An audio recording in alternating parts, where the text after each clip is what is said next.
Hey, good morning, good evening, wherever you are here in the Singapore FinTech Festival. I'm Dan Gay. I'm Chief Marketing Officer of BlockCerts Blockchain. And thanks again for joining us. We've had an exciting group of panelists all week. This is day 5. And we have this morning and this afternoon, this evening, wherever you're coming from, we have a great group of panelists here. And we have Jim Needham, who is the head of strategy with the MERJ Exchange. Good morning or evening to you, Jim. It's great to have you here. Hey, Dan. Absolute pleasure to be here. Hi, guys. Daniele, Tim. Hi, Jim. How are you? Great to see you. Not too bad. Morning, afternoon. I don't know. Everyone's all over the world, but this is what we call the world stage, Jim. Yeah, I love it. I love it. I wish I was on the stage in Singapore, though. It's exactly. Yeah. It's just a nudge over zero here in the UK at the moment. So I was going to say, you're in the UK. It's not as warm there, I don't think. No. Mind you, we sort of hail from the Seychelles, so there's a bit of there's a tropical flavour to the MERJ team. It's just unfortunately not me. Also speaking there is Mr. Tim Vasco, who's the Chief Executive Officer of BlockCerts Blockchain. Hello, Tim. Hi, Dan. How are you? Great, thank you. And it's morning here. Not sun hasn't even risen in Victoria, BC. So I know this week we don't know what time zone we're on. It just keeps merging into the next one. So and then Daniele Mincy, who's the president of Fusion STX. That unintended, the merging into the next one. See, you got that right there. There we go. And Daniele Mincy, who's the president of Fusion STX. Hello, Daniele. Yeah, I'm broadcasting from the Roman Empire of Rome in a beautiful place. And I'm with my family. Children are about to get back from home. So if you hear some noise, so they'll be back. So it's kind of the afternoon here. Yeah, the way it should be. That's great. That's great. Well, what's been awesome about this week is just this digital nature of being able to converse with people from all over the world. And digitally, we've gotten more done this week than I think ever before. And one thing I want to start out with here is that the three of you met at a blockchain, very prestigious blockchain university. You might first start talking about that, Tim. Jim and Daniele and I all, I think we're the cohort from the first blockchain group at Oxford University. So it was really great meeting these guys, working with them way back when. It seems like forever now. It was a few years ago, but we all got to know each other and were able to share ideas and so forth. Jim got involved with the MERJ Exchange, which is a hybrid securities exchange and is really the first regulated token exchange in the world. So we're really excited to be here together and see how this has all evolved. The evolution of blockchain and what we've all done with our careers since then has been pretty amazing. So Jim, maybe you could start out by talking about MERJ, just to let everybody know what MERJ is and what you've been up to and of course, how exciting it is. Yeah, I mean, actually, just to sort of segue in, I'll explain how I came to the Oxford Blockchain course, because I'd had a sort of career in sort of mainstream finance. I was a banker and a sales guy of derivatives for years. And I was talking to a friend about blockchain, and it really made me realize how ignorant I was on the whole subject. And he said, just go and lock yourself in a room for a day and learn about Bitcoin and learn about blockchain and educate yourself a little bit. And I did that. And suddenly you realize, well, I did it and didn't get my head around any of it. So I ended up signing up for the blockchain program at Oxford and met this incredible cohort of guys like Tim and Daniele, who were all, I'd had a sort of mixed feeling about doing a distance learning thing, but all these fantastic guys from different careers. And we spent sort of 3 months learning everything about blockchain from the ground up. And when you get your head around it and you have that breakthrough moment, they call it going down the rabbit hole. Suddenly this whole world of opportunity opens up in front of you. And for me, fortunately, there's a huge overlap with the industry that I'd sort of grown up and spent my career in, which is the sort of sales and trading of securities and all of everything that lies behind that. So that's how I ended up sort of moving after the Oxford Blockchain course. I started working with MERJ. Anyway, that's just sort of a bit of background to what brought me here career-wise. But MERJ, the best way of thinking of us as is as a traditional legacy stock market, but the difference being we started in 2010. So we had an opportunity to build a new kind of stock exchange with, the goal was always to make a stock exchange that was less insular in the way it approached things. So we're multi-currency. We invite sort of participants from all over the world. But it was an opportunity really to build a stock market from the ground up, knowing then what the possibilities of technology were. And obviously in 2010, blockchain wasn't one of the things that was on the radar, but just at a minimum, the idea that you could build a securities market environment around a system that was based on electronic communication, because lots of stock markets had their rules and regs and everything written 50, 100, 150 years ago. So MERJ always had this objective, which was to leverage technology in ways that improved upon the traditional stock exchange model and improved on it in ways that service the changing needs of issuers and service the changing needs of investors. And distributed ledger technology came to us in 2015-ish as a fantastic tool to deliver on both of those goals. So we started a conversation with our regulator 2016, explaining what distributed ledger tech was, how we wanted to use it in a regulated environment. It was a 2-3 year process back and forth, but we eventually got sign off and now have full approval to use MERJ's infrastructure, which is an exchange, but also a clearing system and a depository. We've got full approval to use that to support the traditional securities market, but also to support securities that are represented as digital tokens. And that's kind of, I guess, what our USP is that we kind of trying to provide a recognized regulatory framework that allows people to support this kind of forward-thinking technology. Well, what is very unique, and listening to what you're saying, is the timing. Yeah, it's crazy. Because first of all, 2010, Bitcoin, so the Satoshi Nakamoto white paper was written December 28, so 2008. Yeah. So, but probably 2008, 2009, no one have heard about Bitcoin. And only 2010, you started the journey. So it's pretty unusual to have started this journey so early, even though it's only 10 years. It's not so far, but it's back in the date. It's an age ago. It really is. And actually, it started in 2009, and it's no coincidence the same year as Satoshi, because the desire to build a stock market in the Seychelles was something that was fueled by the global financial crisis. It was a way of rebuilding and regenerating and diversifying the Seychelles economy after the crisis, because it was hit quite hard as a country. So the IMF and the World Bank actually put their muscle behind an economic reform project for the Seychelles, and part of that was to build a securities market, and that's how the whole thing began. And obviously Satoshi's vision was revealed also. It was designed, I think, to coincide with the crisis and the start of the after the crisis of 2008. Yes. Yeah. So too big to fail. So I guess the two things kind of come from the same genesis in a way, but certainly for us, it's been a massive advantage, because what we're trying to do now in trying to build regulated infrastructure for this technology requires a lot of licenses. And a lot of people who are new to building infrastructure for this space have just started applying. I mean, honestly, and some of these things are like multi-year processes. So we started that process in 2009, 2010. We've got a lot of it bedded in. So actually, when we came to trying to adopt this technology in 2015, 2016, we were kind of halfway there. And now we're a long way ahead of a lot of other places that are trying to build an ecosystem that replicates what we've got. Yeah, I have another question.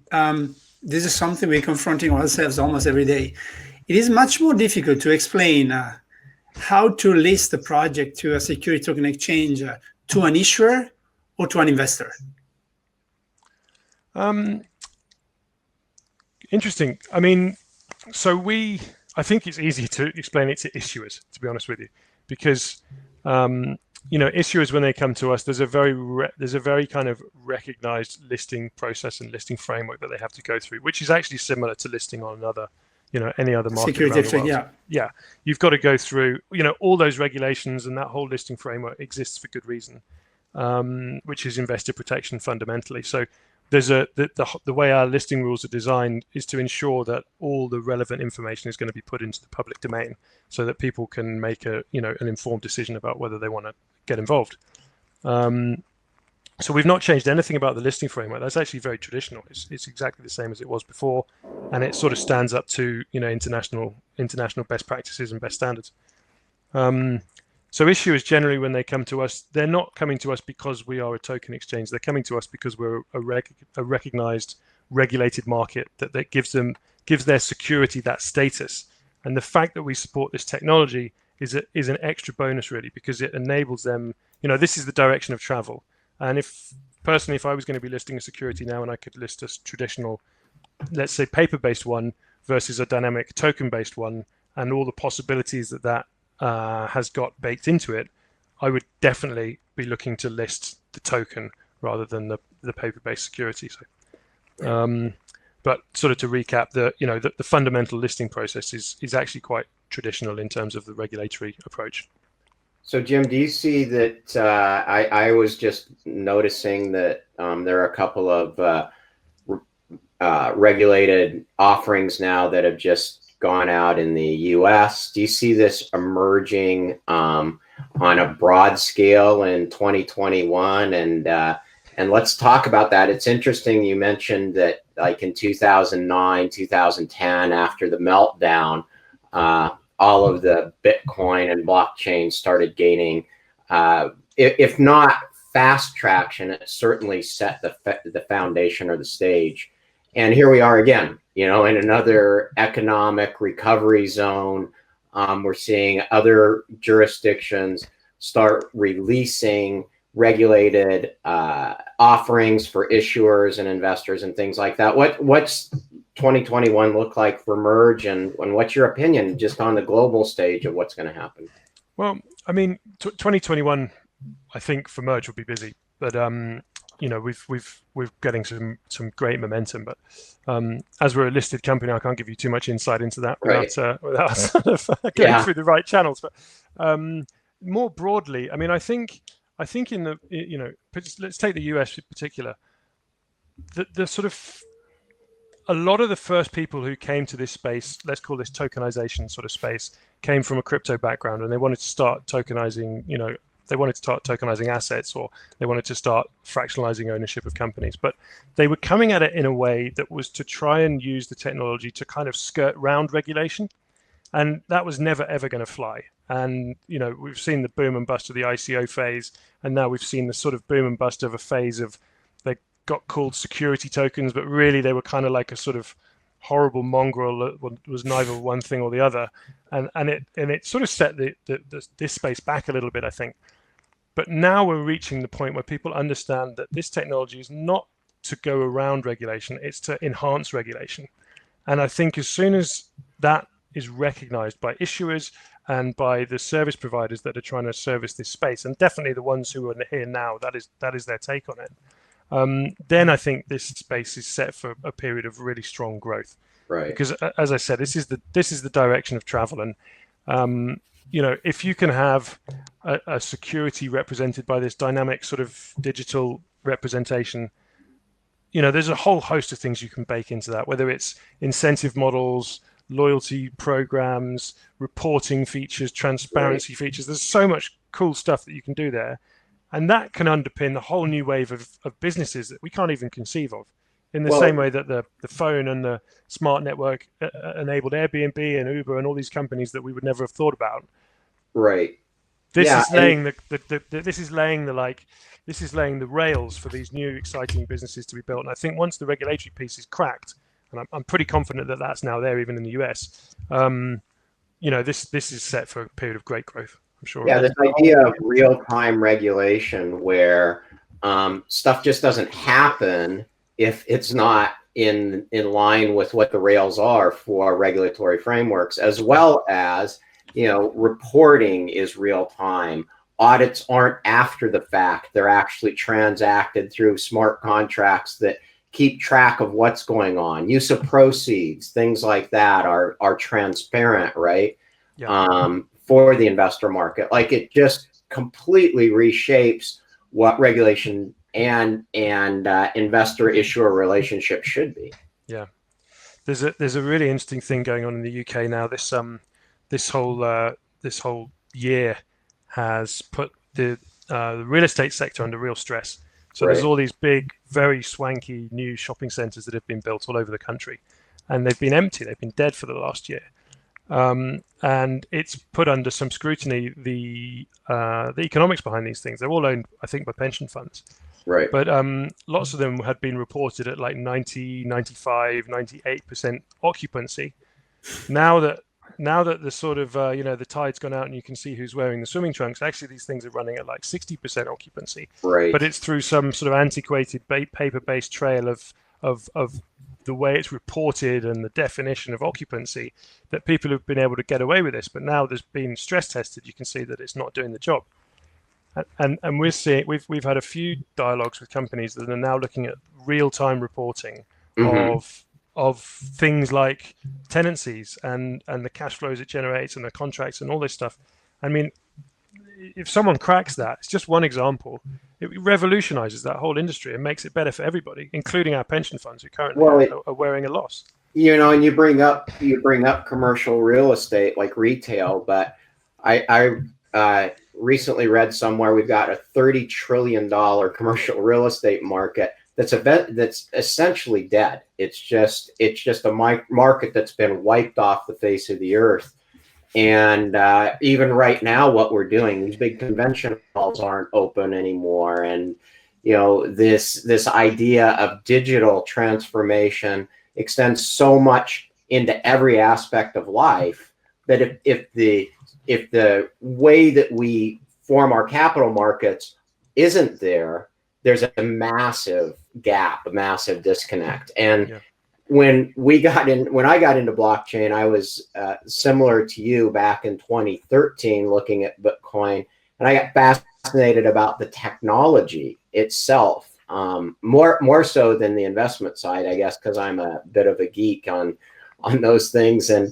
And today we look at it as a connecting tool, the ability to take this functionality and create things like exchanges, digital contracts, tracking, transparency, ensuring that if nothing else, there's a log of these are the things that happened, and let's go look at behind the skirt of what's going on, or control real time, as we say, the regulatory framework or whatever other things that. But there's a in the crypto space, and I'm not being the advocate of the crypto space, but so now we are merging, to use again the same word. Right. We are merging two words. We are fusing two words, right? Yeah. To use another one, which is, if you take the crypto as a whole, a few hundred billion as a market cap, led by Bitcoin, fused or merged with the traditional finance, with all the asset class that worth tens of trillion. There is an order of magnitude and disconnection between the two words, right? If you take the Bitcoin and anything which is next to Bitcoin, there are many maximalists thinking about censorship resistant, centralized authority, which is bad, it's evil. At the end of the day, to me, and guys like us should explain what does it mean bringing compliance. It doesn't mean stopping the business. It means enabling these few hundred billion worth of market cap to become a trillion worth, right? And the way to become a trillion worth industry, it's only connecting the dots across all those industry players together. It doesn't mean that if you are the Binance CEO, you have to comply as MERJ is doing. It's a different business. In most of the countries, virtual assets like Bitcoin are not regulated. So I'm not against what Binance is doing. But if you want to trade a product like, for example, a Bitcoin future, right, into a regulated market, you have to have a compliance element. You have to protect investors. You need to make the risks visible. Besides telling crypto assets are risky, that is not enough, right? Well, and one thing that we've seen, and that's really a thread that I've seen in all these discussions all week, is transparency. And you mentioned that just a second ago, Tim. that transparency, whether it's in an exchange or it's with Italian food, transparency is important, and that's exciting to see that that's coming to the exchange arena. I think transparency is a misunderstood word in a lot of ways. When we speak about transparency in blockchain, it doesn't mean, you know, absolutely everything is exposed to the public. Correct. What it means is that we have an audit trail, a real-time audit trail of the transactions, the versions, the things that are going on, and the machine can control this framework or fabric, if you will, can control what is or should be happening. That's transparency. We can go back with the proper security, private keys and so forth, and look at things in a way that, say, a regulator has the authority to go inside a company. As Jim just said, we're a public company. I can't disclose that, which is great. You know, there's a lot of privacy that's needed, and it's this combination of privacy and authenticity that is really critical, that ties up and makes this framework possible. So obviously not every deal, and I want to point that out because I get this question all the time. Not every deal is like, well, here's all my terms and all my, you know, in the case of supply chain, here's all my vendor pricing, right? That's not what we're talking about when we're talking about transparency. So confusing, a lot of complexity, and it kind of goes back to what you guys were talking about, Jim and Daniele, is the complexity for investors and even for the markets that you've traveled, Jim, in explaining why this is important, right? Yeah. Well, there's, you know, we deal with two different sets of investors. We've got a marketplace that mirrors most major markets. So it's set up for members, clearing members and brokers to introduce their clients. So it's set up for the whole professional intermediaries side. And it's important for them that everything is familiar, like, because, you know, institutions will only invest in things that that satisfy their investment mandates, for example. So the exchange has to be the right status, the security has to be the right status, etc. So we tick those boxes and we service that whole universe. But we are also servicing the individuals. So we've got people can open accounts directly and directly participate in their own name on the exchange. And obviously, there you're going to have completely differing degrees of people's understanding about what blockchain is, why it's good, why it might be valuable, and actually to the end user. I think in the context that we're using it, you know, it's nice that if they want to, they can self-custody some stuff. But on the whole, they're just looking for simplicity. The most users that come to us are just looking for simplicity. They don't even really want to know that there's blockchain in there. They just want the thing to work. When they want to buy something, they've got an account. They don't need private keys. It's just an account that they log into, which is their MERJ. It's their MERJ trading account. Launches a MERJ trading GUI, and everything's in there. We use the blockchain in the background as like a transaction layer. Right. And it's not necessary. So we've gone down that road because we don't want to be trying to educate people about this stuff, and also it can almost be a point of friction that people don't need. You know, there's a small proportion of the universe that is kind of savvy to using, you know, cryptographic keys and all this stuff, but majority of the world aren't there yet, and they're scared of it. So we try and keep that behind the scenes. Mm-hmm. Yeah, we do that too. And Tim, just to tee this up, what you usually say about Netflix. Yeah, and that's what I always like to say, as Dan points out, is nobody ever asks when they're streaming a movie, wow, what's that compression technology? Right? Yeah. That's true. Yeah. That's very true. Very true. But it takes a lot of time to, and it's taken MERJ a lot of time to create that framework or infrastructure as you're talking about. It's like, this didn't happen overnight. Yeah, and actually, you know, the wins.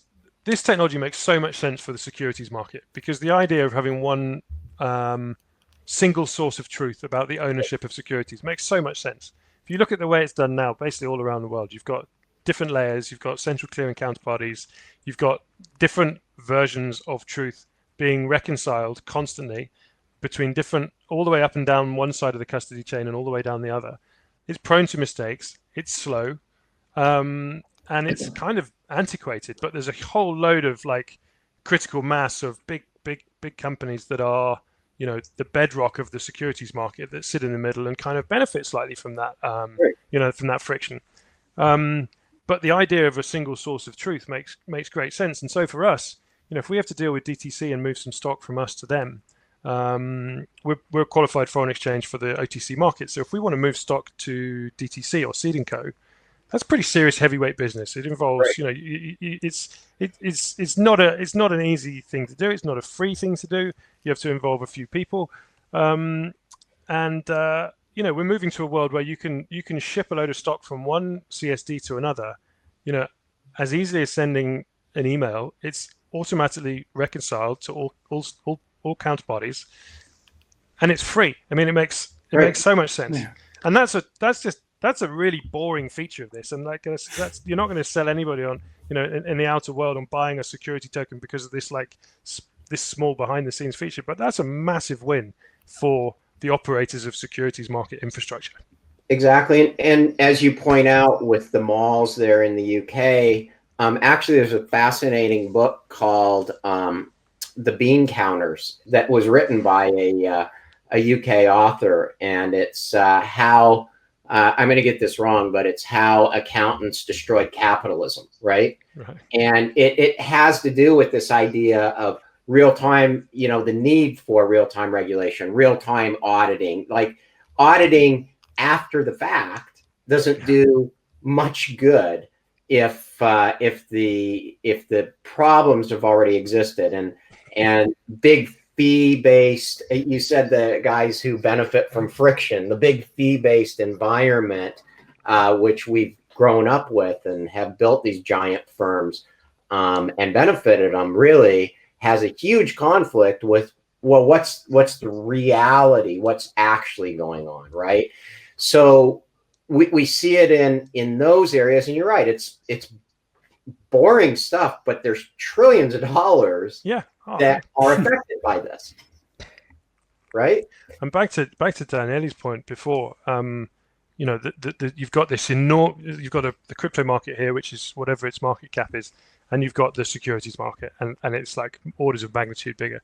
But the securities market is set up in, you know, in a certain way. Things have to be familiar and recognized, and they have to fall into the right buckets so that the investors can access them and they tick all the right boxes. They're fulfilling their fiduciary responsibilities and all that stuff. So what we're trying to do is address that stuff. We're trying to enable all that stuff so that whole ecosystem can interact with us, whilst at the same time bringing this technology into that space. And I think that's the kind of that's the USP of what we're doing. We're trying to very much create an access point so these two worlds can kind of like so they can interact, really, I think is the bottom line. And it's interesting that approach is very similar to what we're looking at BlockCerts, with this idea that we do have these tools and technologies that are familiar to people, and we can take behind the scenes and really improve that infrastructure layer without somebody necessarily changing the way that they're doing things, but just having a much more reliable, efficient, authentic experience, whether it be something like using cloud-based technologies or making investments or healthcare.